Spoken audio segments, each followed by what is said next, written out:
Okay, cool. So we are live. Hello, everybody. I'm really, really happy to be here tonight with you with another episode of the Das Matia podcast. Tonight with me, or today with me, depending on where you're watching from, James and Abbie from Compare Ethics. Hey, Abbie. Hey, James. Hello. Hi. Thanks for having us. Thank you. Yeah. I'm really, really glad because I'm really, really psyched about the kind of work that you are carrying out. So I'm just gonna let it to you to introduce yourselves and to tell us a little bit more about your project and how you came up with the idea. Fabulous. Thank you so much. So, hello everyone. I'm Abbie. I'm from Compare Ethics. I'm James. I'm the CEO and co-founder, and my background very much in sustainability. So, for many years, I worked with corporate companies to develop sustainability policies and then communicate them globally. This was working with the likes of the UN Global Compact, the World Economic Forum, and I saw some really great things being done. But then I also saw that actually a lot of my friends didn't even quite know what I did and realized there was a big consumer conversation not being going on. So I teamed up with James and we've developed Compare Ethics. Yeah. So my background, I like to say, is in experimentation. So I actually started off in chemistry, and then after that I moved to China, and that's kind of where I saw firsthand the impacts of the fashion industry on the planet.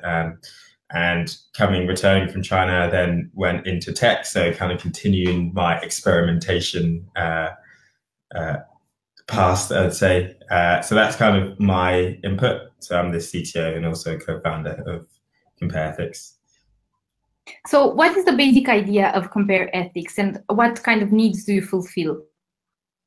Exactly, it's a great question. So Compare Ethics bases on online and offline experiences.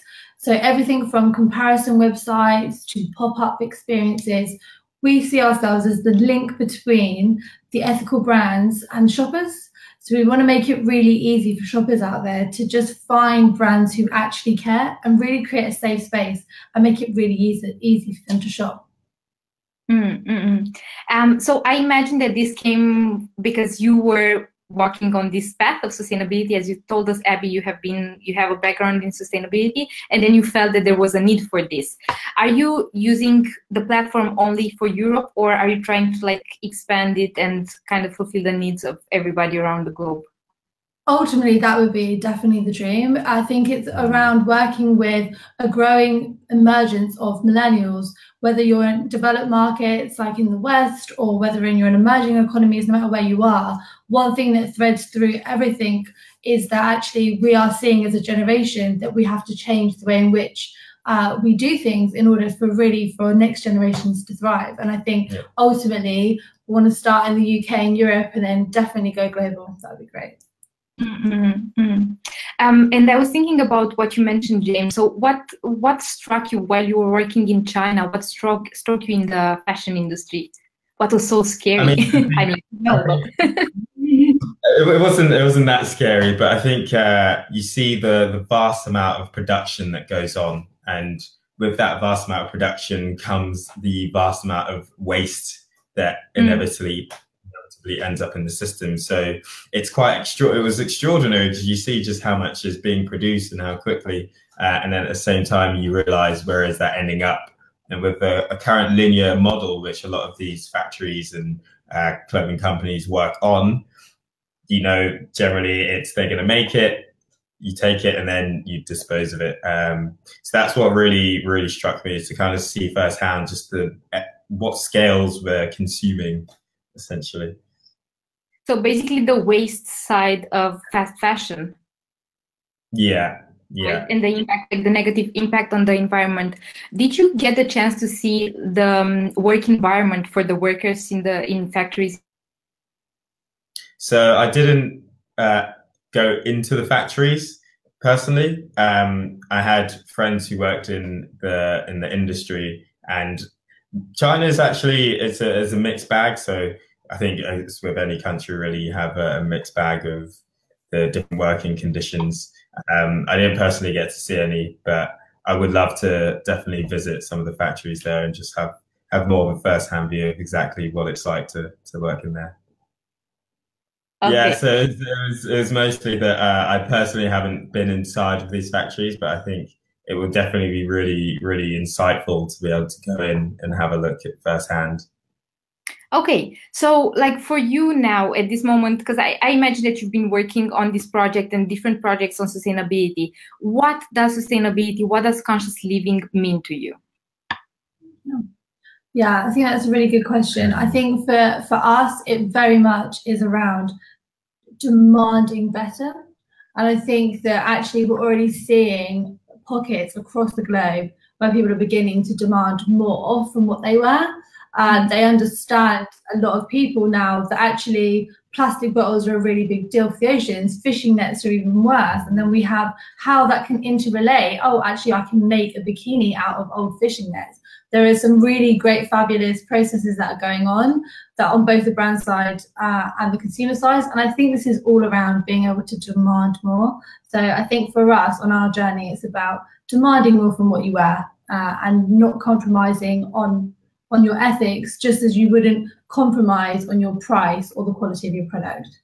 I like that. So for you, it's more about the customer starting to demand more, and then that placing a pressure for the brands to change the way that they are producing, the way that they are treating their workers, and basically the footprint of their products. Yeah, it's a mixed bag. It's one of those things where it's a chicken and egg situation. So we're not saying it's like solely customer. We all have to do our part, from the brands to government and regulation to the consumer side. But I think consumer side is something that's been missing for a little while from the conversation. So I think we can really step that up. I like that. And so let's say that somebody takes has the motivation, right? But never had the tools to lead a more sustainable lifestyle. What would be your first 3 steps for somebody who's just like a newbie and wants to go more in the direction of leading a sustainable, conscious lifestyle? Yeah, I think that's a really great question as well. I mean, James, you might have a view. So I think I'll just start with the first one, which is get your information points. For us, we really found it hard. We did a lot of research. It was really time consuming. I'd say pop onto our website. We've got lots of blogs and information. There are lots of other really great tools and apps that now aggregate information. I'd say use those tools, because sometimes it can just be a bit of a minefield. Yeah, I mean, I guess the second one would be to not get overwhelmed, because I think there's just a lot of information that is out there. And for example, you start off saying, okay, I'm going to buy a recycled plastic t-shirt or something, and then later it comes out that, oh, there's microfibers. So I think pick one thing that really matters to you. I think everyone has their own ethics. So some people are vegan, some people really care about plastic in the ocean. So start off with what you really care about, and then pick one thing. So maybe next time, don't use a plastic straw, use something else. Just kind of, I think, just little steps at a time, really, to get yourself into it. Yeah, because it's true, like, yeah, go ahead. No, I was just going to add that the final point, which is, I think, definitely also ensuring that you're doing that's right for you and where you are. So like one thing that might work really well in one community might be really different somewhere else. So just doing it where it feels good with you and your community. I like that, and I think it's a very important aspect, like the cultural aspect, take into consideration when we talk about sustainability, because many times we have tips and tricks, and like we blame people for not taking certain measures, but like each society has a different level of development in terms of sustainable development. So then I can't really ask from somebody, I don't know, maybe in countryside in Romania, to have the same level of information as somebody living in London. Yeah, exactly. And just what that means within certain cultures as well is so diverse. And there are things that people can be creative. So don't feel bound to the current rule book. People, I mean, that's one thing that I think in recent years in sustainability that the industry has done really well, is the ability to actually think creatively and say, okay, how can we relook at waste as a value? And I think that's just a growing trend. And if you can do that where you are, then that's fab. That's great. Yeah, absolutely. Okay, so compare ethics is it your biggest dream? Are you like now implementing and working on your biggest dream? And if it's not, then what is your biggest dream? Do you want to kick this one off? Yeah, I mean, I think so. So my biggest dream is to live in balance, essentially. I want to live in a world where everything is in balance. So we have the resources, the planet has the potential to really, really thrive with what we currently have. My biggest dream is for that to happen, essentially, to realize our potential without damaging the planet, without damaging the ecosystem and the people on it, essentially. So that is my kind of big dream. It's a big ask, but I think it is very much doable, and it really does relate to what we're doing. So that, I think, yeah, that really does drive us to do that when you're actually pushing for the dream. It helps you get up in the morning when you're putting in the hours. So yeah. I mean, I'm really similar. I definitely think that we are on the tracks to get to the dream, but I think the dream is definitely, because we understand that we have a once in a generation lifetime to change our interaction, the relationship with the planet very differently to what we've done for the last 30, 40, 50 years, and really accelerated in our use of the Earth's resources and people and animals. So I think for us, it's living the dream in the sense that we're on our way there. We've got so much to do, but we're actually really excited that we can be a part of it. Yeah.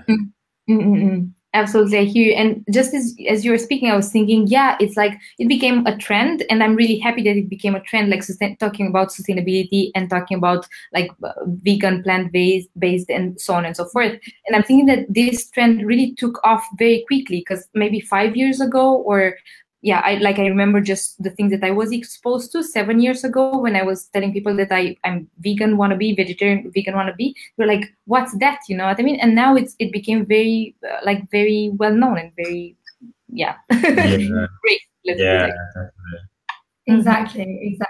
I mean, particularly in the in where we're based in London, there's like a surge of really amazing innovative approaches to really long-standing I suppose emerging ideas like veganism, and I think it is really a movement that you're seeing, and I think that hopefully from what we can see it's actually a trend that reflects a more wider need of the age group within society.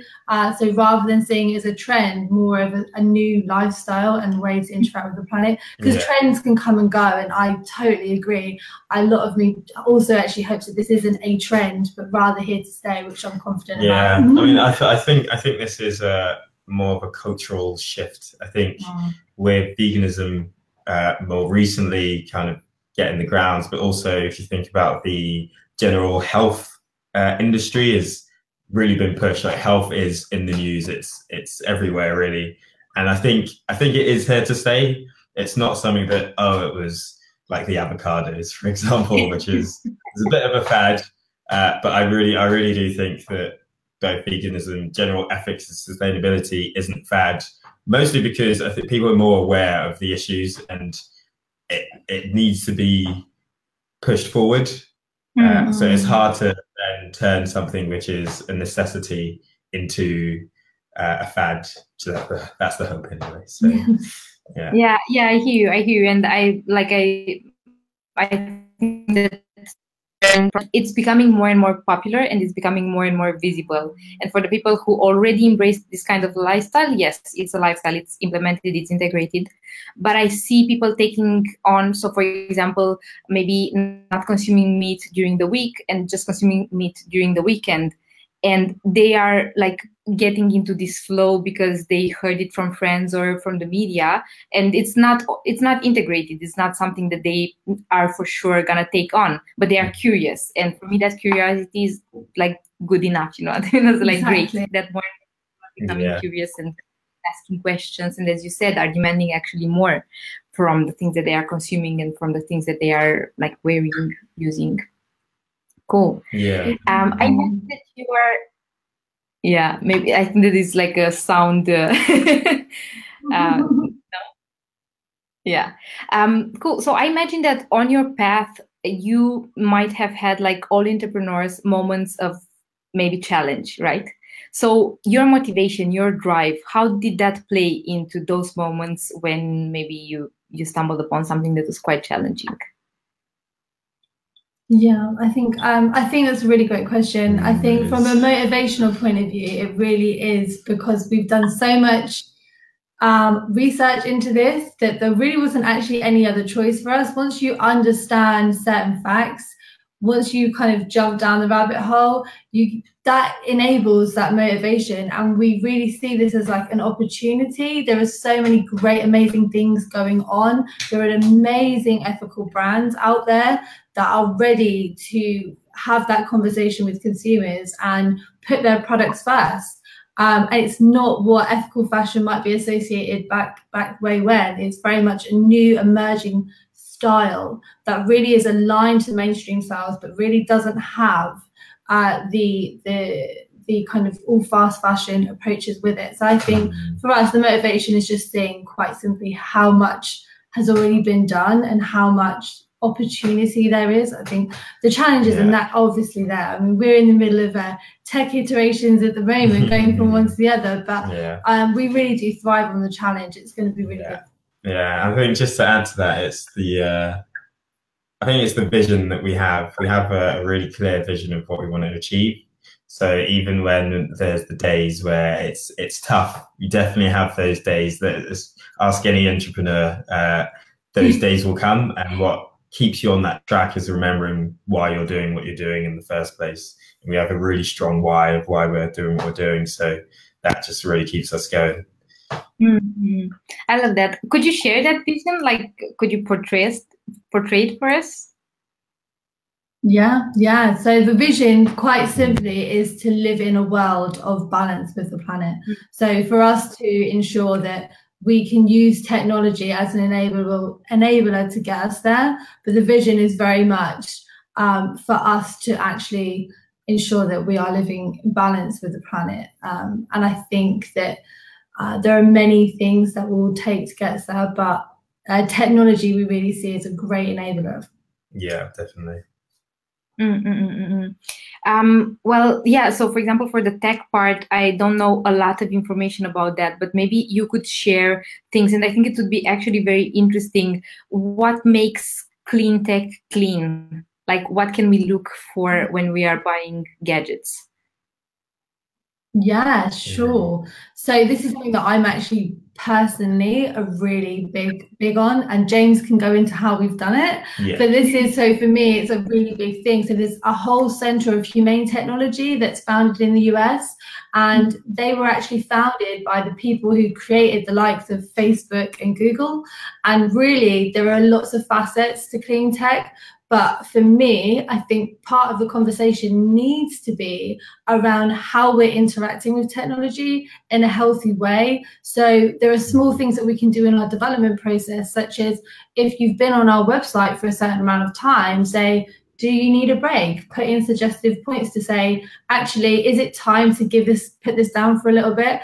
And there are lots of things in the way on the other side of things, on the more technical side, which James can go into, which is very much around, we can actually create code in a shorter and more clean way, which uses less processing power. So there are lots of small little tips like that. But I think for me, having a sort of wider vision of ethical technology has to be around actually are we in an age of artificial intelligence, the Internet of Things, and this wide piece that's going on, how are we going to integrate ourselves as human beings into that? And I think whatever we develop, we're going to be with that at the top of mind, definitely. Yeah. I mean, I don't really have anything to add to that, to be honest, because you hit both nails on the head. Yeah, that's all. I think the last kind of thing to add is with technology is advancing exponentially. It's Moore's law. Sure you've heard of it, but sometimes you have to ask yourself, just because I can doesn't mean you should.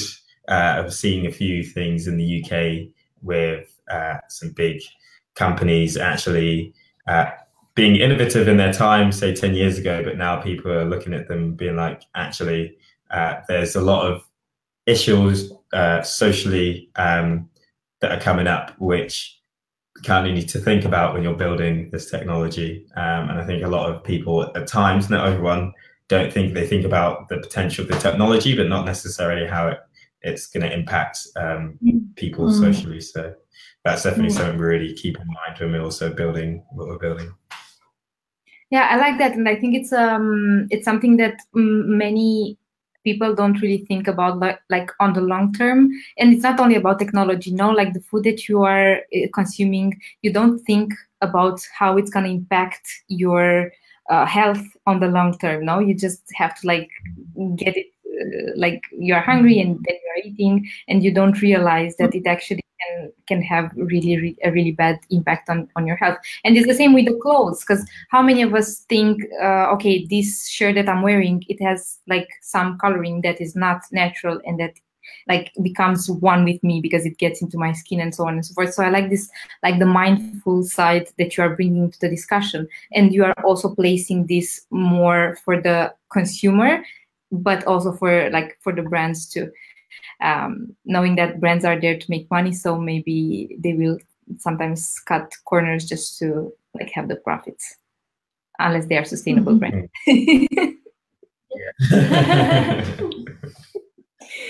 Okay, so what do you have? Sorry, did you want to say something? No. Okay.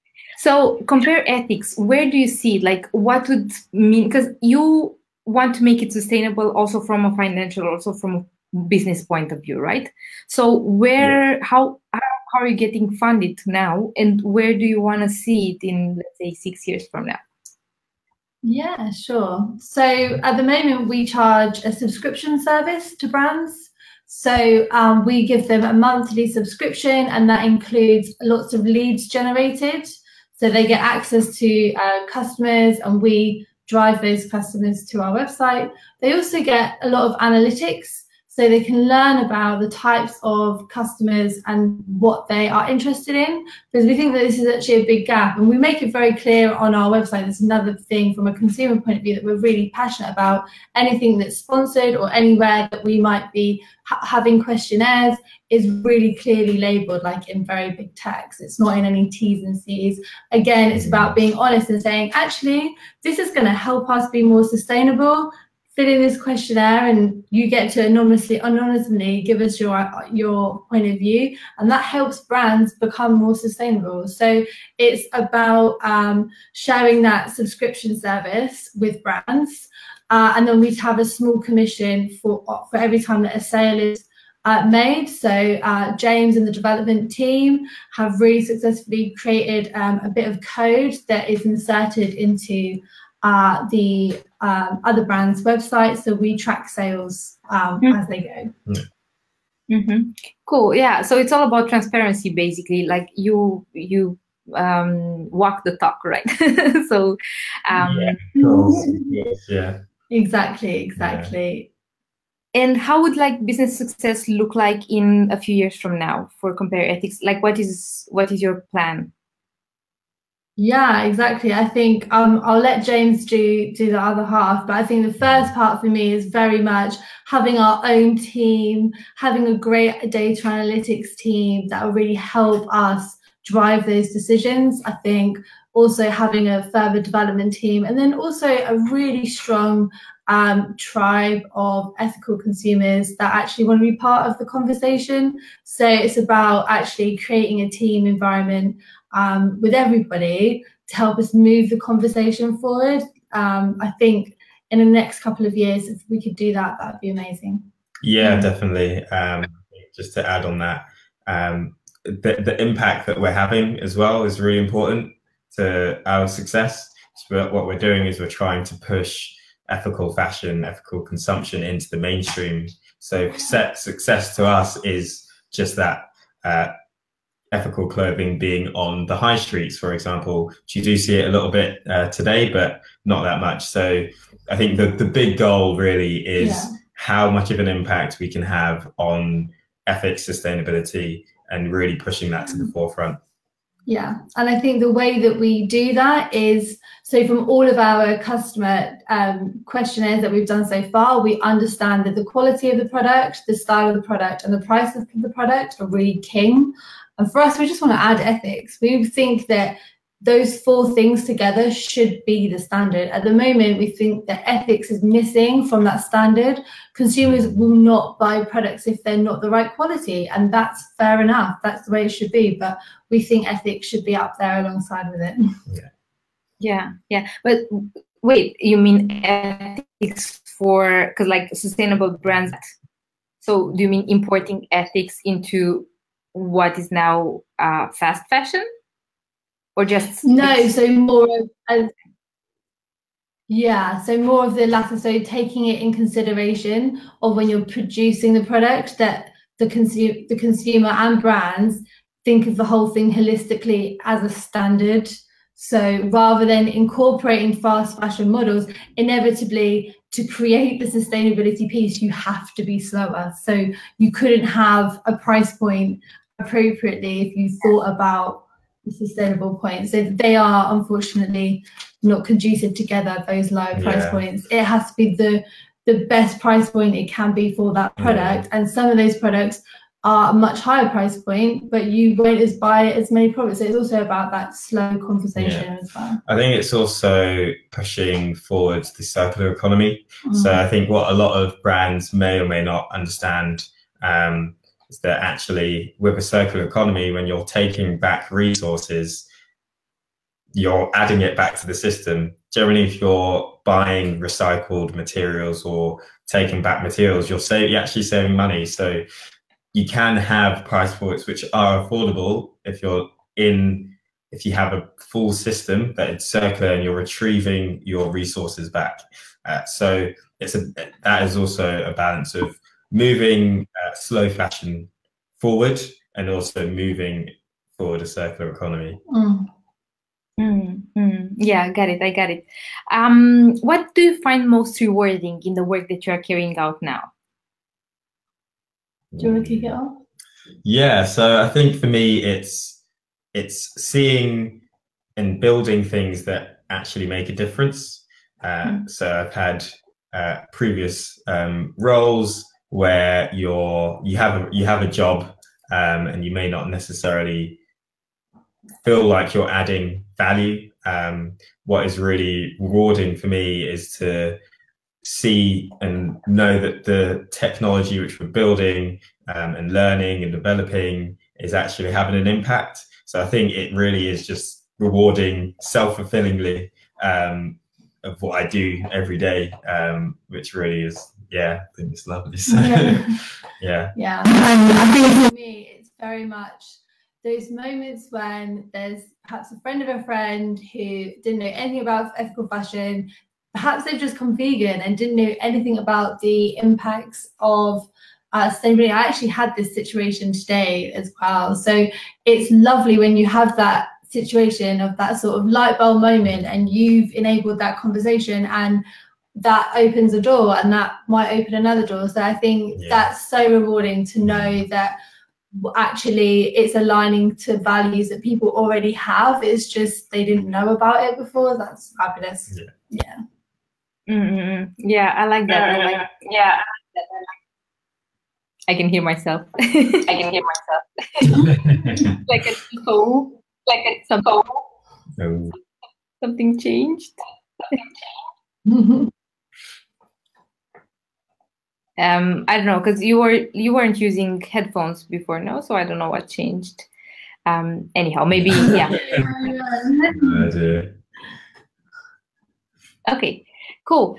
So this is the last question. Who is your inspiration and why are they inspiring you? Cool. Do you want to kick off it? Sure. So for me, it's maybe cliche, but it's actually my mum. Why? Because I think throughout my life she's been a really hard worker. There were times where she was working multiple jobs, and I think it's had a really big impact on me in terms of how I see her graft, really. So she kind of instilled that graft of if you want something, you need to go out and you need to really work for it. It's really given me that confidence to see someone like that doing that and then wanting to do it for yourself. So I definitely have to say my mum for that one. Yeah. Yeah. So I actually put a lot of thought into this, and it has actually been a really big reason why we've got Compare Ethics in the structure we do. So the element of Carter Foundation is really trailblazing across sector change, I think, towards a more circular economy. And I think that enabling these types of global conversations in the way that her and her foundation have really both inspired me personally, us as a business, but also seen that they're really truly in a generation could be, if we all work into change, a whole new way in which we have relationships with resources. So for me, that's so exciting, and it's some really fabulous work. So yeah, it's great stuff. Cool. So thank you very much. This was it. It was really, really lovely to have you today here. Yeah, thanks for having us. Thank you so much for having us. Yeah, I would just like to share your Instagram profile, so at Compare Ethics, and then people can also find you on Facebook with at Compare Ethics, and on your website compareethics.com. Yeah, that's us. That's us. Thanks a lot. Anything else, like something new that is coming up, or anything that you are launching that you'd like to talk about? Yeah, sure. So this coming autumn, we're actually in our final rounds of looking and having conversations with an autumn intake of brands. So we are really excited. We already have some really fabulous brands on the site. So we're having a whole new iteration and launch ready for October. So it'll be a really good time for everyone to get involved. Yeah. Cool. So they can find all the details on your website, and they can just become partners through the website. Yeah, definitely. Yeah, that we have a contact form as well. Anyone have any ideas or anything that we should be talking about, just please do hit us up. All feedback is welcome. We're always looking for more input to add. So. Exactly. I like that. I like that you're integrating the voice of the people that you are serving, and basically you are shaping your business through that. So yeah. It's very interesting. Cool. So thank you very much, Abbie and James. Thank you so much for making the time, and thank you everybody for watching this episode. Thank you so much. Thanks for your time, Matia. It's great. Thank you. Have a happy evening. Bye.